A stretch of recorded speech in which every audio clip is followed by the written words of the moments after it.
Hello world, it's me, Briar, with the full review of North is the Night. So sorry for the way that my voice sounds, and I am so sorry if I make weird expressions as I am struggling to hold back a coughing fit long enough to pause the video. I probably should not be making this video as sick as I feel right now, but I wanted to talk about this while my thoughts were fresh before I fully delved into reading I Feed Her to the Beast, and the Beast is me. This is so good so far, by the way. It's not what it's about, though. This is my next review video, though. 100%. I'm loving it so far. Back on topic. There will be spoilers. Spoilers abound. If you do not want spoilers, this is your time to skedaddle. Until then, though. Okay, for everybody who doesn't care about spoilers, regardless of the reason why you don't care about spoilers, let's get into it. Let's talk about the one thing that I didn't like about this book, because I love this book. 100%. I will probably reread it within the year. Maybe a year or two, but this is definitely going on my reread list. I hella enjoyed it. The only part that I didn't really enjoy was Lumi. I wanted so much more, and I already mentioned in the first video that I didn't know the cultural context of what the indigenous native people of Finland were, or how Lumi represents them. We didn't really see Lumi's tribe in great detail. So, but Lumi herself seems like such an interesting character. She led an army of wolves into the final battle between her and Syrian Vainamoinen. How is that not fucking awesome, first of all? Why would we not want to know more about this character who leads armies of wolves into battle? Secondly, whereas with Tuonela, through later Einatar's perspective, we see her losing her kingdom, some of her children, her husband, her power, her magic, like specifically her magic. We see her tragedy playing out. We know that Tuoni tried to betray her first because he thought her chaos was getting too out of hand, because he received a vision from Leviatar's daughter that he was going to have a son that would master death or whatever. And he schemed to strike first against Tuonetar.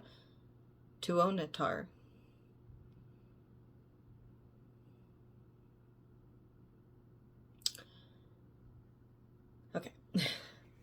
We see that he tried to strike first against Tuonetar. She just got the upper hand on him. Okay.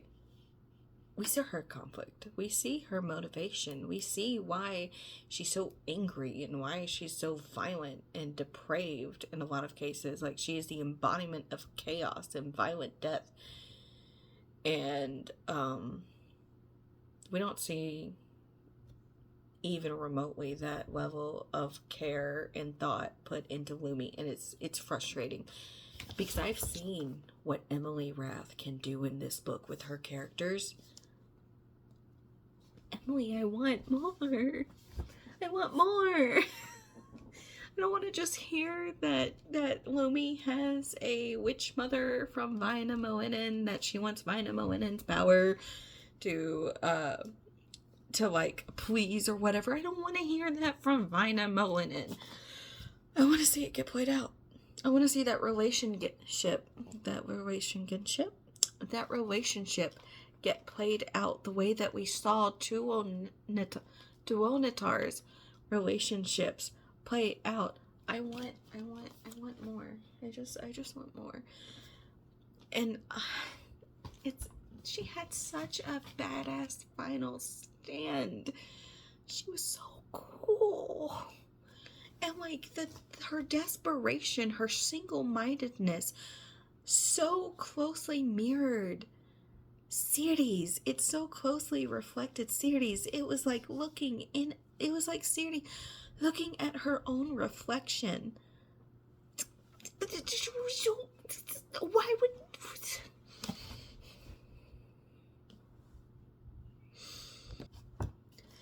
I just wanted more, and I don't know if the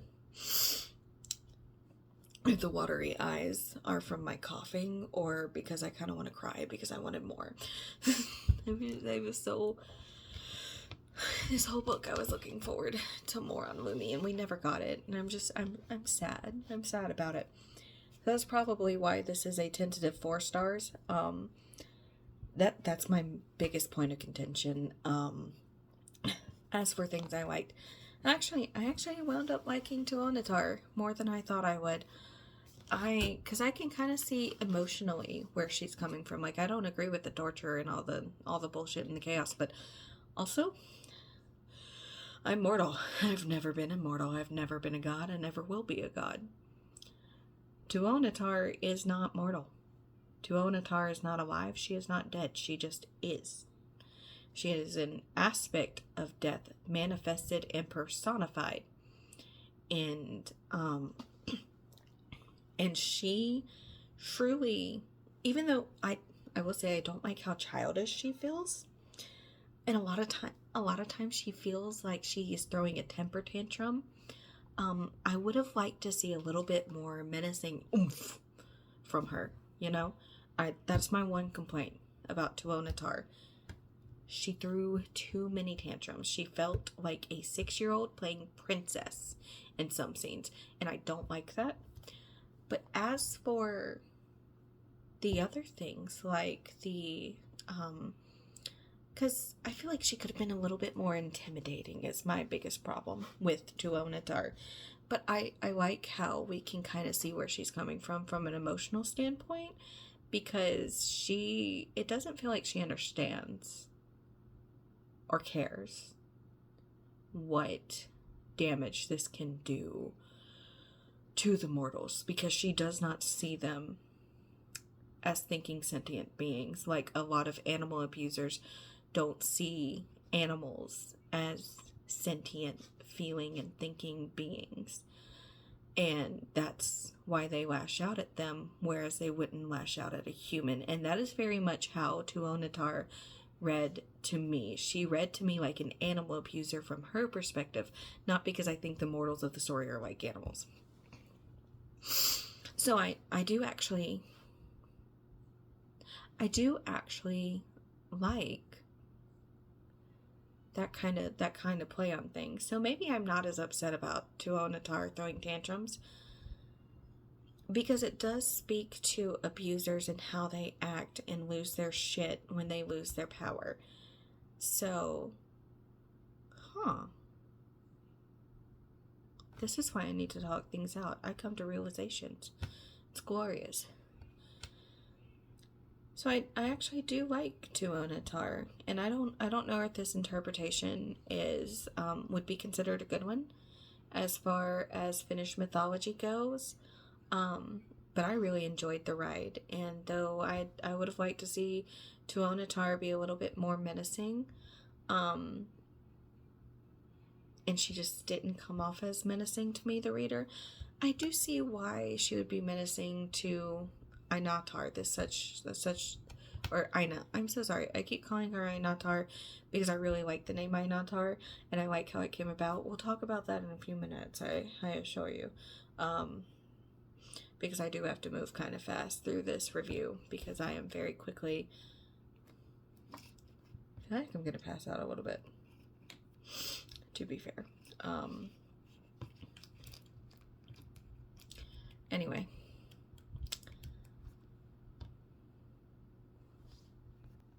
I'm so sorry. I liked Tuonatar more than I thought I did. And I liked the interpretation, or in the regards that I could make the analogy and understand where she's coming from. I think there's a little bit more nuance to Onatar than I thought there was going to be. She's an interesting character. I'm very curious to see what she gives us in book 2. Moving on. Tuoni. I think I like Tuoni a little bit less than I like Tuonatar. I don't think he's as interesting as her. I don't really find him all that compelling. The reason I do have some like for Tuoni, but that is more for his role than for him as a person or a character, if that makes sense. So, like, his role, especially in regards to Aina, is to kind of be a wall for her to climb to her development. And I think that was done phenomenally. I loved the way that Aina wall climbed him into coming into her own power and dubbing herself Ainatar, the merciful, or Ainatar of righteous death. That was, oh my god, oh my god, oh my god. I think Aina / Ainatar is my favorite character. Aina the mouse was interesting and very compelling, but Ainatar just took everything Aina the mouse set up and ran with it and fought with it and loved with it. It was so good. It was so good. One thing that I did like, I will say, as much angst and drama and heartbreak as can be found in this book, when the humorous moments come, they genuinely are very funny, and they're funny without breaking the moment. Like when Vainamoinen calls when Vainamoinen and Ciri send the joke or share the joke about Ciri being bloody annoying like a woodpecker. That was really funny. The other one that I found incredibly funny, that's actually relevant to what I was talking about, when Tuoni like got jealous and was sick of hearing about Ciri, and he literally was like, well, not literally, like, he didn't say this, he said it in a very Tuoni matter of fact, but he's just like, bitch, you gay, and I don't like that. I want to be the only one you see, but you're always talking about Ciri. And just like him, like, you can lie to yourself but not to me. And I'm just like,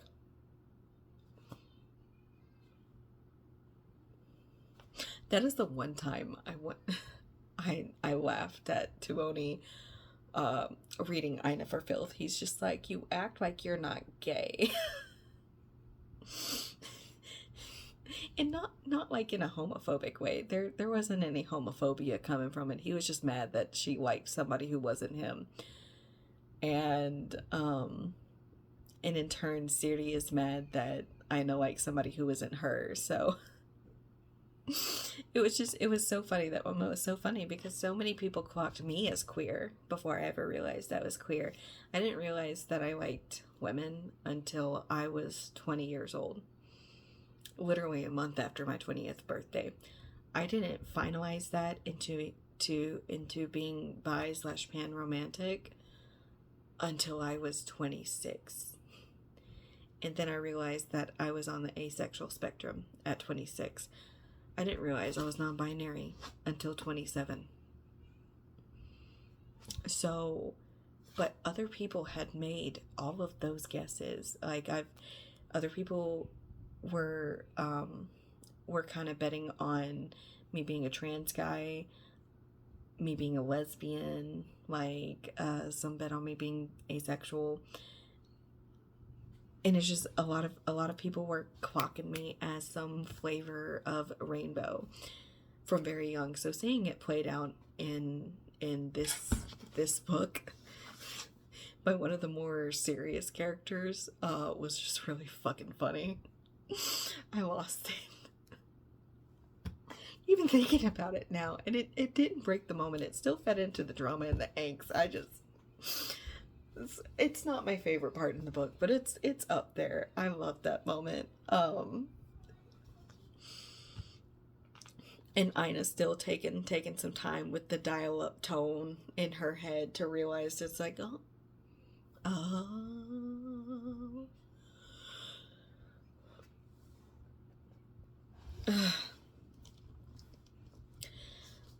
while I don't find Tuoni compelling, I like the relationship between him and Ina, because you do see him trying to understand and meet Ina where she is, and how he's proud of her when she realizes that she's Einatar.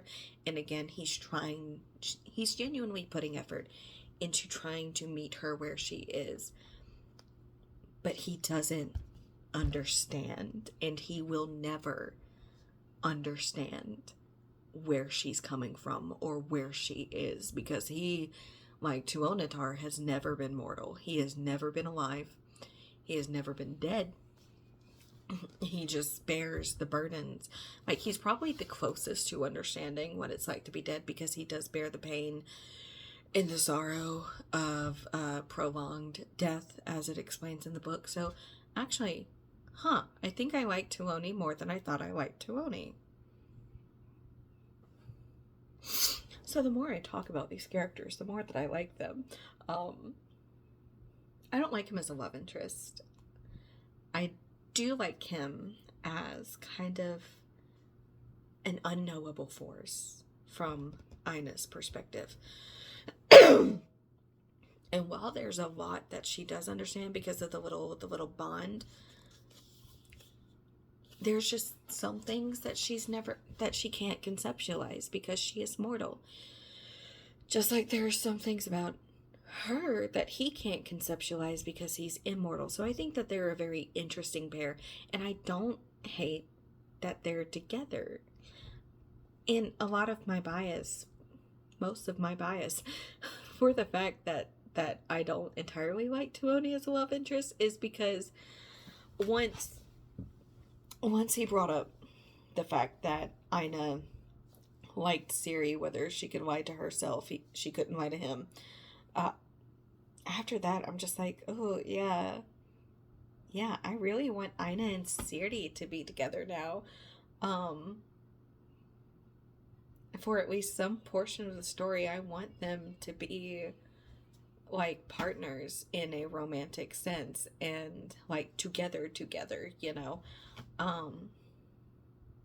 share the kind of moments that Tuoni and Ina / Einatar did. I want them to be married. I want Ina to also marry Ciri.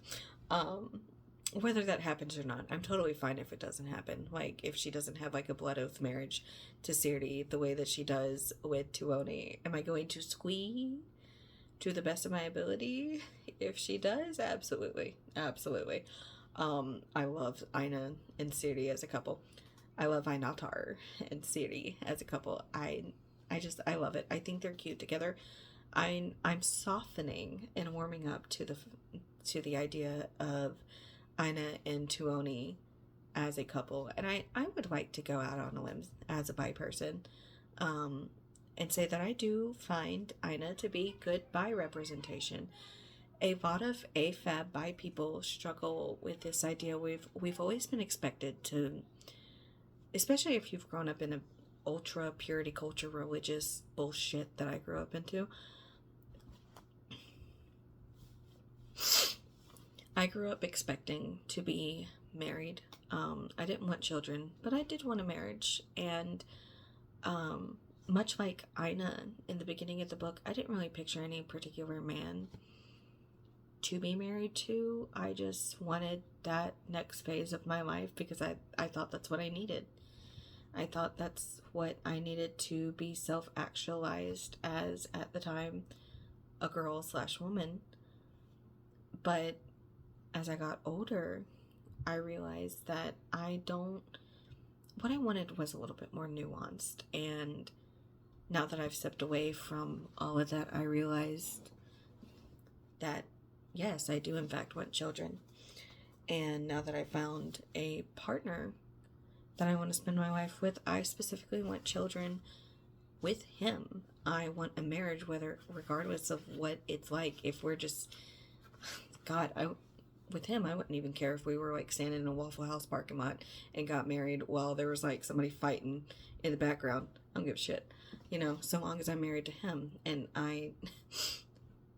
there's a little of that feeling and self-assurance that really shined through when Inatar steps into her role as the wife of the god of death and as the mother of the son that would overpower death, or that death would have no power against. There's just, it's not a one-to-one situation, obviously, but the vibes really resonated with me. And I love it. I love most things, not everything about this book. Leviatar. Oh my god, I love Leviatar. I already talked about how much I loved her. I like the back and forth between her and Inatar. There's just, what is there not to like about Leviatar and how she and Inatar interact with one another? Oh my god. Just the devotion that she has to her daughter was so heart-wrenching and so deep and profound in her finding and Inatar finding common ground with her, and how she reciprocates that, not immediately, but eventually in her way, is just beautiful. It's beautiful. I also like her daughter. I don't fully know how to pronounce her name, but I do like her daughter, Toivatar. I'm hoping we see more from her, especially now that we're going into South is the Sea, or once we go into South is the Sea. So I'm looking forward to seeing more of her. I'm gonna be a little sad if we don't see more of her. I would like to know, actually,